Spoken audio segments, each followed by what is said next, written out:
Geek Speak Radio Show.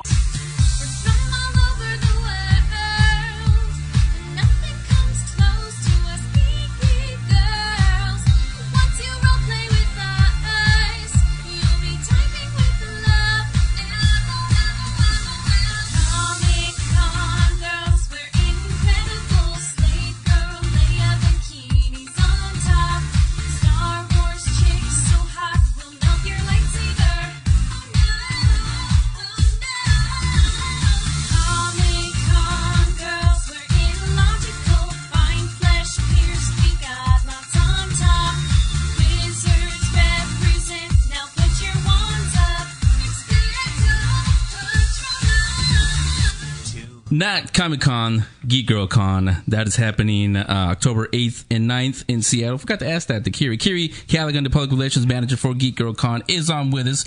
Hey, Kiri. Hi. Hello.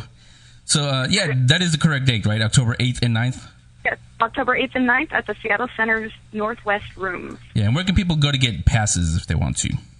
You can actually go to geekgirl.com right now, and we have a lovely up on our pages. You go up right under tickets. It says buy passes. It'll take you to brownpapertickets.com, and you can buy it right there. Really easy peasy. Yeah, we do have a link up on geekspeakradioshow.com. Even easier, just go on there, follow the link. There you go. So what kind of guests can we expect to see at Geek Girl Con? Well, we are very excited about our current 4 guests who have already signed on. We have the ever lovely Bonnie Burton, who writes for StarWars.com. She's written a few Star Wars craft and art books, and I believe she runs the blog as well, and is the brains behind the Star Wars Twitter page. She's absolutely fantastic and hilarious. If you've never seen any of her stuff, I highly recommend looking her up, especially if you're a Star Wars nerd like me. We also have Trina Robbins, and she's a cartoonist and comics historian, as I believe it was relayed to me, which is, I think, fantastic. She's been writing comics for years. She's done all these books about women's superheroes, a history of women's comics from, I believe it was, I don't remember the dates, from teens to that, and she's basically gone back and done a sort of feminist history in comics in all her books. She's fantastic. And then we have Greg Rucka, who is a novelist and author of comic books and such. And he's also written for animation and film. He's written for DC, Marvel, and the lovely Jen Van Meter, who is also a writer but is best known for her series Hopeless Savages from Oni Press. It follows the adventures of a pair of semi-retired punk rock musicians and their eccentric children. So we're really excited to have all of them, and we can't wait to add more people to our list of guests. And like you mentioned earlier, the Geek Girl Con was born at, if that's the right word, it was born at a panel. So yes. Besides the obvious, what kind of panels are you hoping to have at Geek Girl Con? We actually haven't had any approved yet, or I believe our programmer is currently keeping them under wraps, as we don't want anything going out before anything's been confirmed. But we're really sort of accepting any sort of idea. If you want to pitch one, you can send her an email. I believe it is, I believe it's programming at geekgirl.com. But she has a form for you to fill out if you want to propose a panel and get that approved. Obviously, we would like it around, centric of the theme of Geek Girl Con, of women involved in these various aspects of geek culture. Right, and again, this is happening on October 8th and 9th at the Seattle Center Northwest Rooms. I got that from the website. Their website is up on geekspeakradioshow.com. You guys can follow the link, get passes, and something else that every convention has. We, as a matter of fact, have done it ourselves, and we have a lot of friends that do it. Volunteers. Yeah. As I call it, yes. The bloodline of conventions. So can people volunteer for Geek Girl Con? Yes, and we heartily encourage you to. We have a volunteer form also up. You can find it in the GGC Quick Info right on the main page. It's on the left. I believe we have about 80 volunteers right now across the nation, and we are always looking for that to grow as we need it to expand and spread the word of Geek Girl love. Yeah, and again, not just girls, volunteers. Yeah. Anybody can volunteer. Yeah, anybody and everybody, no matter your creed, gender identity, sexual orientation, etc. Doesn't matter. We are all inclusive and like to celebrate Language. Yeah, language doesn't even matter. English, Klingon, whatever it is. Yeah, you speak Klingon, by all means. We need one of those translators. Hey, Kiri, it's Roma. I just wanted to know, what do you geek out as far as being a geek girl? Me personally, I'm a gamer. Nice. Mostly. Oh no, I can't even say that anymore. I'm kind of widespread across my consoles. I love the PC games, and even tabletop. Cool. And we're actually even having a Munchkin Tournament in Portland, Oregon, this 30th, which we're really super excited about. Wait, what do you mean Munchkin Tournament? What would that be? That's Munchkin, tabletop? Munchkin is a card game. It was originated by Steve Jackson, who's fantastic. But basically, it's this really ridiculous card game. We're going to have a tournament for it. It's for fundraising for GGC. It's going to be super awesome. We're planning a flash mob to dress up like the knights from Monty Python with the coconuts, and go about and lead the way to the game store. So it's going to be awesome. Nice. She meant the card game. He thought you actually meant actual Munchkins, because Seattle is known also as the Emerald City. Yeah, that's not what you meant. And we're talking again to Kiri Callaghan. She's the public relations manager for Geek Girl Con. Again, the link is up on our website at geekseekbettershow.com. You guys can go on there for the passes, and more importantly, like Kiri just mentioned, volunteer. Anybody, please come on out. That's, like I said, the bloodline of all conventions, even huge ones like Comic-Con, or small ones like the one we went to last year, Ape. Volunteer. They're pretty cool people too. So yeah, go on out there and have fun out there. Now, when we talk geek girls, the first one I think of is Betty Jo Trimble, better known to everybody as B. Jo Trimble. Let me give all you guys really quickly her geek cred. She helped revive the Los Angeles Science Fiction Society way back in sometime in the 1950s. She also put together the Worldcon Futuristic Fashion Show in 1958. And she started and directed Project Art Show, and she will always be known for this. She's the one that actually started letters. There was no internet back then. She started the letter campaign, Save Star Trek, which led to the original series' third season. It got canceled after that, but hey, she at least she saved it. So she will always be the original geek girl, no matter what anybody says. But today we have Tina Fey, Felicia Dave, I think all you guys know her. Yeah. Jessica Shobot. I was talking to Nadine from the Fringe Network an hour ago about Lisa Randall. She's an expert on particle physics and cosmology, and like I said, she's actually finding ways to find alternate universes, believe it or not. Michelle Boyd, our good friend, she's here in San Francisco. Veronica Belmont. Candace Bailey is a new one. We'll see how she does it. She's only been, 2 weeks on Attack of the Show? Yeah. And yeah, I know you want to bring her up. My friend Olivia Munn. Yeah. Aww.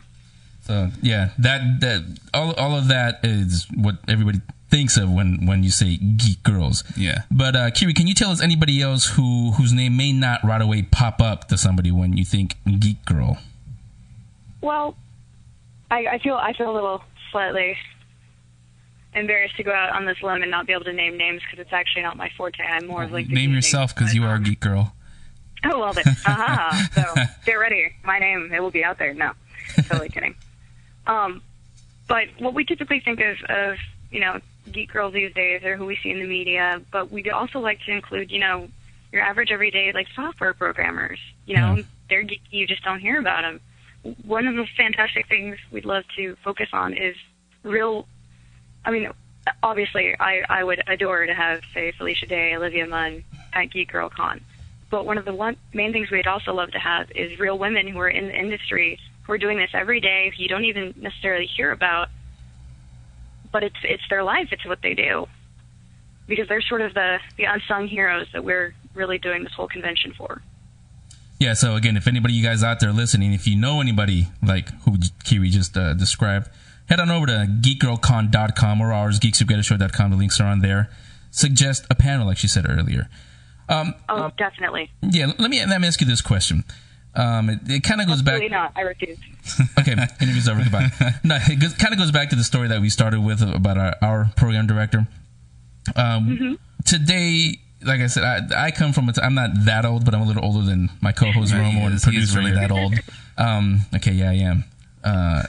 But when I was growing up, my love of Star Wars, Star Trek, comic books, everything, it wasn't very cool. Now it is. No.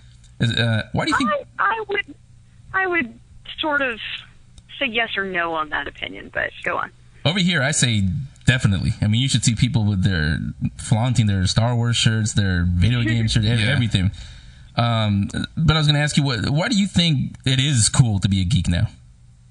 Well, I think it's also a matter of the fact of that you've got these, like, more people who are in the limelight who are more inclined to express their geekiness. I mean, look at Robot Chicken or Family Guy, who constantly reference Star Wars, etc., because you've got these geeks who are behind the making of them. Mm-hmm. And, I mean, you make people laugh, you make one thing popular, and you start mentioning something else eventually, you're going to sort of by association make it more okay. I mean, you've got TV shows now like I'm not sure if you ever saw the Canadian show J-Pod, but that was pretty geeky. The IT Crowd, which was a British television show, sort of focusing around the IT department of a particular company. I guess sort of bringing it more into the limelight sort of turned it into this. Oh, okay, it's more okay to. It's sort of coming out of the closet, really. Just, it's okay if I tell people that I totally have Wookiee pajamas, or maybe not Wookiee pajamas. That'd be too hot. You might get a little teased for that. Hey, I have my Boba Fett pajamas soon. There you go. I have Jabba the Hutt pajamas, but that's not a good sight. Are they like have wrinkles and little No, that's never mind. I didn't want to take it there. Especially geek girls. Do you think it's a little harder for them? Because like I said, it has been like 4-6 years since geek girls have been more acceptable, more out of the closet, as you put it. You think it is easier now, or no? I think it's easier. It's really strange because you sort of get crap from both sides. You'll get it from your male peers and also your other female peers, where you'll have a little bit of pride about it, and even other women will sort of knock you down and be like, "Hey, you're nothing special." Well, no, but this is who we are, and there's nothing wrong with celebrating that. Some sort of like arrogance, I guess, is thought about it as, "Oh, you're geeky and you're a woman, so therefore that means you think you're better." It's weird. Bonnie Burton actually wrote a book about the fact that the worst. I think it's girls. It's called Girls Against Girls. Mm-hmm. It's a fantastic book about how really our worst enemies are kind of ourselves, because we just sort of knock each other down. But I mean, I still get a few weird looks when I walk into a comic shop, or I think the most noticeable part is ever going into like a Best Buy or a Fry's or any sort of store and actually knowing what I want, and getting asked about, unless I have a guy friend with me, getting asked about 5 to 7 times, "Can I help you find something?" "No, that's fine. I got it. Trust me." But it didn't used to be that acceptable for women to like video games or such, but it's getting out there. Hell, you can even have the option to play fairly normal women in video games these days, so I'm super psyched for that. Yeah, and again, you can celebrate all that on October 8th and 9th at the Seattle Center Northwest Rooms for Geek Girl Con. Again, the passes are on sale right now. GeekSpeakRadioshow.com. We have the link on there. You guys can go on there. And again, not only the passes, but volunteer. And Kiri Callaghan, again, thanks a lot for coming on and telling us all about Geek Girl Con. Well, thank you. I was really honored to be able to talk about it with you guys. Yeah, Hope I didn't slobber on myself too much. No, it was fun, and you're welcome back anytime as we get closer. Thank you very much. Okay, Kiri, thanks a lot. Bye.